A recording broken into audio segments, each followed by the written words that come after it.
Development, the Chief Executive Officer of the Ghana COCOBOD, Joseph Boahinedu, has revealed the entity was forced to refund $250 million it procured from the African Development Bank for irrigation purposes in cocoa farms. According to the board, consultants recruiters who undertake the project, the Ghana Irrigation Authority, advise against indicating any attempt to use water from the polluted river sources due to illegal mining or galamsey activities, and for them, that would destroy the cocoa trees. Mr. Boahinedu told a graphic dialogue on the cocoa sector that until illegal mining is addressed, the sector will be at risk. Change as number one, because that's a global phenomenon. You have global warming. Of course, in terms of emissions, I always say that my country plays a very insignificant role. You have fossil fuels combustion mainly in the industrialized countries, so they contribute more to greenhouse gases emissions. But then, whatever is happening there in the industrial world, has effect on us. This is what is changing the atmospheric conditions. So at times when we don't expect rain, the rains come. When you want rains, the rains don't come. That's for the cocoa.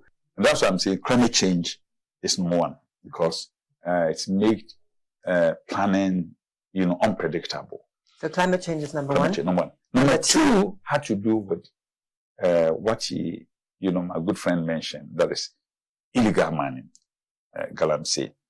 Now, ordinary, when the rains are failing, you should have been doing irrigation to mitigate the situation. But then, almost all the rivers in the cocoa grain areas are polluted. COCOBOD, Manu, went to the African Development Bank to secure some $600 million. Eventually, you have to return $250 million USD. Part of that money was intended for irrigation. We commissioned the Ghana Irrigation Development Authority to do a pre-appraisal for us, assessment. And the report they brought was that almost all the rivers were contaminated. And you cannot use that murky, muddy water to do anything with cocoa. You cannot use it for spraying. And these days, farmers have to, transport water from the house in Aboboya to the farms, making farming even very expensive. Previously, the farmer gets to the nearest stream around the farm, and then he fetches the water to do the mass spraying and all that. But now, you dare not, because the leaves have process, which we call the stomata. And once you spray this muddy water onto it, the mud is going to block, this stomata. And within a short time, you find all the leaves coming down. The trees will die. You cannot also use it for irrigation, because it means that you have to be changing your filters almost every day. You have to be changing. It will be so expensive. And you can also use boreholes because they are not reliable. Elsewhere, anywhere you've gone, Ecuador, Peru, even Brazil, which is now about to rejuvenate its cocoa distance, they are depending on running water, surface running water, that's rivers, to do irrigation. Why can't we do same here? All because of galamsey. Galamsey is not only affecting the water that the cocoa farms will need, it's also affecting even the microclimate, the ecosystem of the place. Because, cocoa doesn't like too much water, as I've indicated. So it's best on well-drained land. And therefore, the adjoining swamps, as you cultivate cocoa. And the swamps are a reservoir. They are themselves a reservoir of water. Nature's own wisdom created them as huge reservoirs that contain water. And during the dry season, evaporation from these swamps actually impact on the cocoa. Well, in the morning, when you're going to the cocoa farm, you have a lot of, dew falling on the cocoa. And the stomata absorb, and then you see the cocoa trees always evergreen, flourishing. They don't just shed their leaves, unlike maybe in the temperate areas whereby during the winter you go there, all trees are shed. No, you don't see these things on cocoa farms. But what is happening is that the first target of illegal miners will be the swamp. That's where the swamp around the cocoa. The swamp around the cocoa, adjoining the cocoa farm. So that's where they will go and mine. And once they excavate, they create a pit, a deep pit there. One, the ecosystem has been disrupted, completely destroyed. So that macro climate is no more. Number two, the moisture, the water under the cocoa trees, will then drain. Because once you create a pit, there's a dip. So water under the cocoa trees, the soil water moisture will drain into the pit. And then you find the cocoa trees die. And apart from that, there's the other aspect whereby sometimes they deliberately, store the effluent, the effluent of the mining. That's the waste water. They block it to create a pool, and then if the farmer is resistant to allow mining on his farm, the next time he comes, they've opened, the pool of the waste water to flood the farm. To flood the farm. So it's a war. It sounds like a war out there. Yes, it's a real war. And now they are even going beyond that because they've almost finished all the swamp areas. And once the swamp areas have been mined, the next target are the cocoa farms themselves. So you find, and therefore, if cocoa is not going to have a future, it's not going to play any role in Ghana's future, that's tomorrow, then it will be illegal mining. Because if it wasn't illegal mining, climate change can be mitigated through irrigation. And it rains here, and therefore you have a lot of water bodies in all cocoa growing areas. My fear is that, and I've always been expressing it, is that the discharge of salt, when you go and then what they call the chamfan, that the processing of the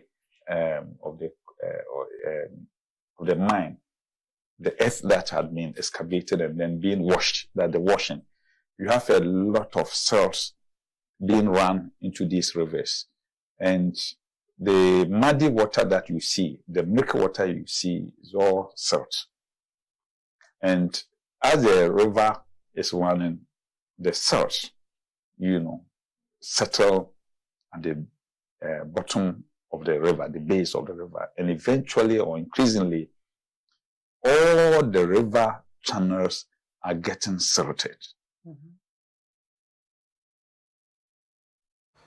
So that's the states of our cocoa and the danger ahead of us. Now, let me bring in the coordinator of environmental advocacy group, Eco-Conscious Citizens, Awula Sewa, and she joins us via Zoom. Awula, good evening, welcome to the pulse here on Joy News. Now, you've listened to the CEO of the Ghana COCOBOD. Now, we are beginning to count the economic loss to the state as a result of activities of illegal mining.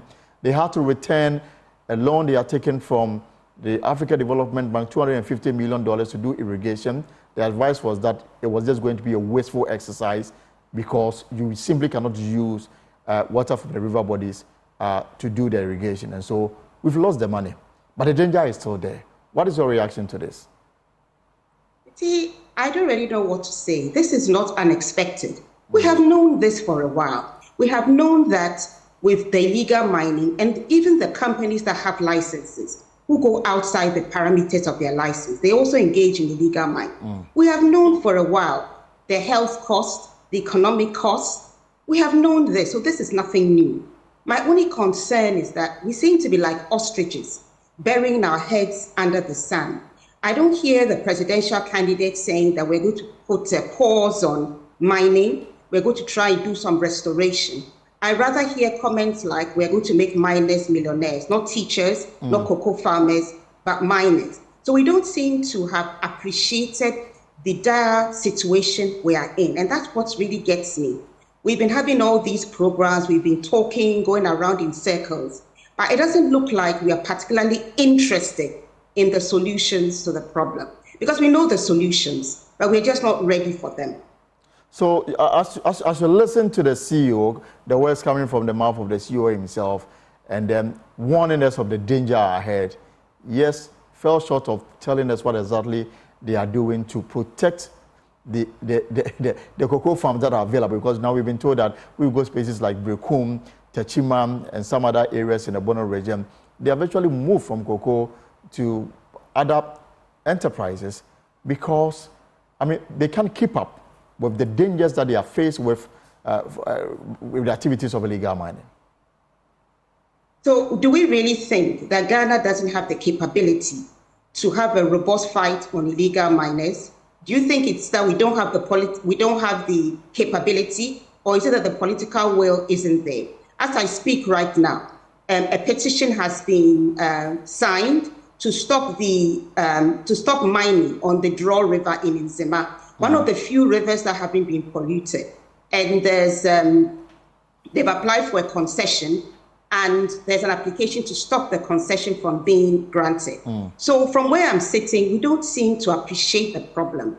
If there is the political will, we can fight illegal mining. Unless you are telling me that the illegal miners are so well equipped, they have more capabilities than even our regular army, and we can't do anything about it, I'm not convinced. So I think that the COCOBOD executive has spoken, we have heard him, water company has spoken, the doctors have spoken about the health, the maternal deaths, the deformed babies being born.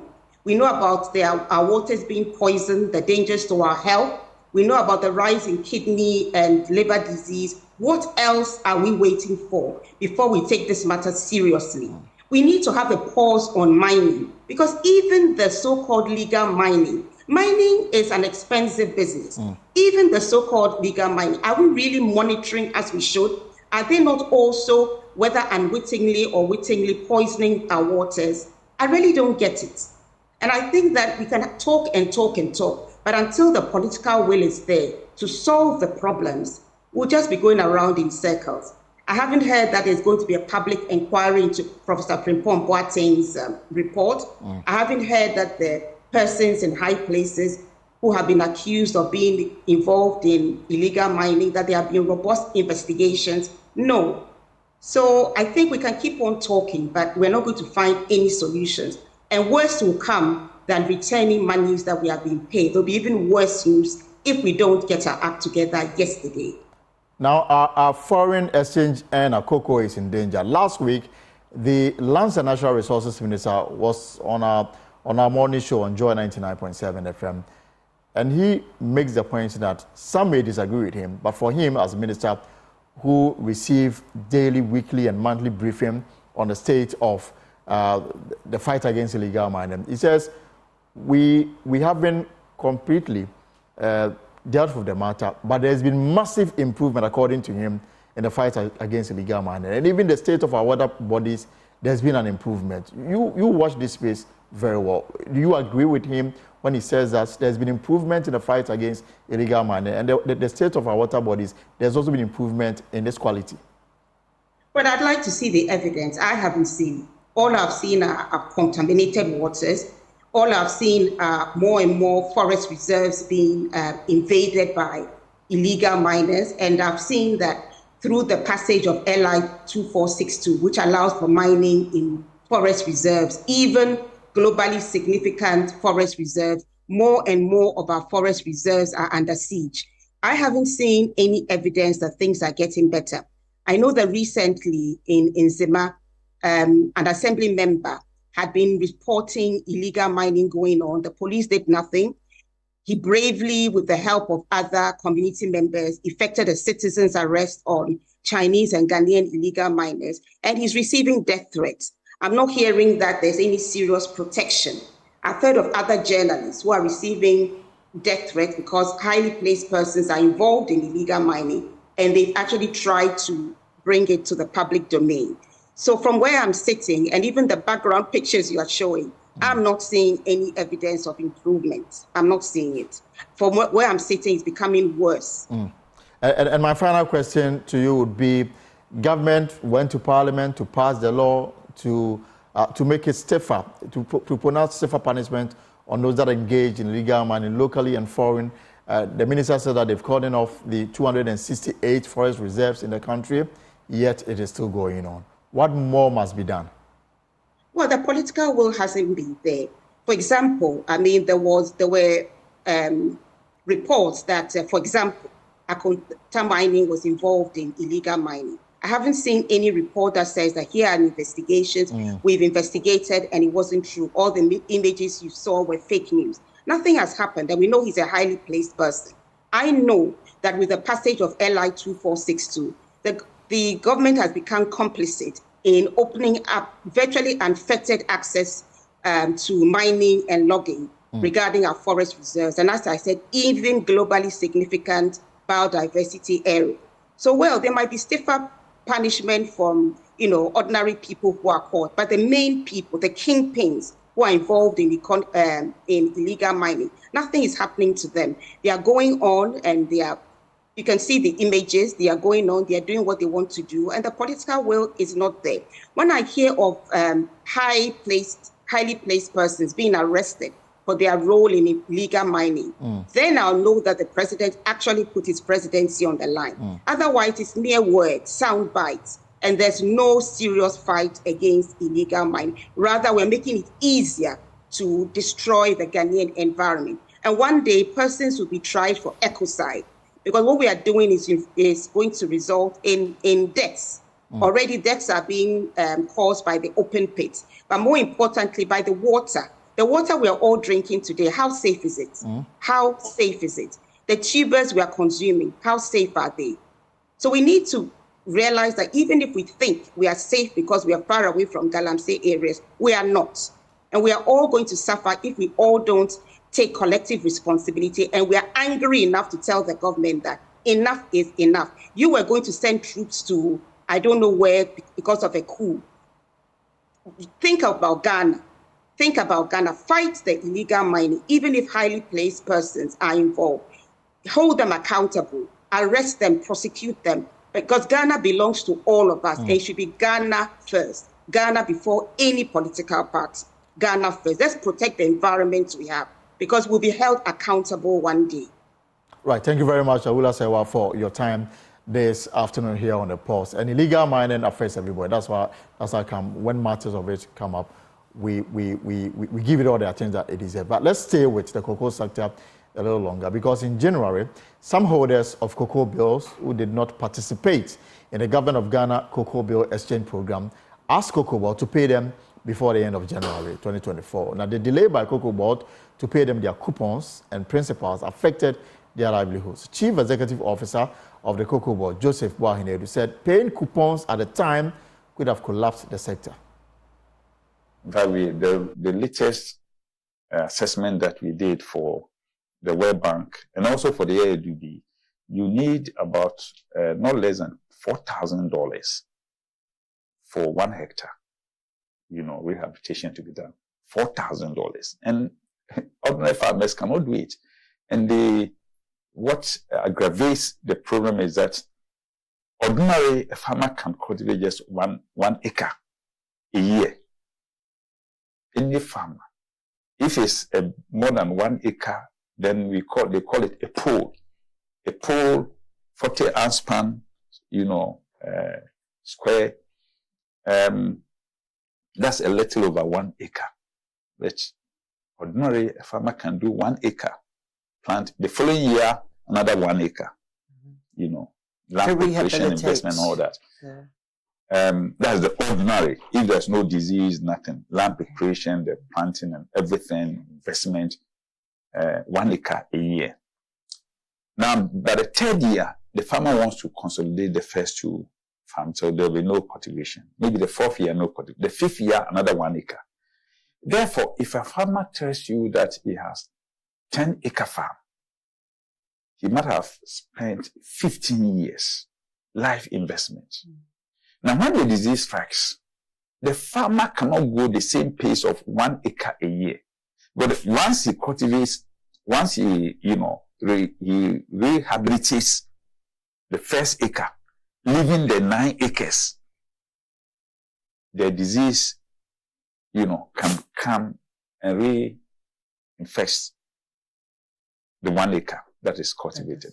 So, the cultivation of the disease farms, or what we call the rehabilitation, had to be done en bloc. If it's 10 acres that are affected, you go in, you cut everything and replant within 1 year. So your 10-year investment ought to be deployed and applied within just 1 year. No farmer can do that. So now we've understood we painted quite a grim picture. No farmer can do that. What do we see as a solution? And in the past. Right, so this is the policy of Joy News, and that video was by kind courtesy of Graphic Online. We'll take a short break and return. I'll take you to Kumasi, where President Akufo-Addo is about to commission the Prempeh II International Airport. We shall be back.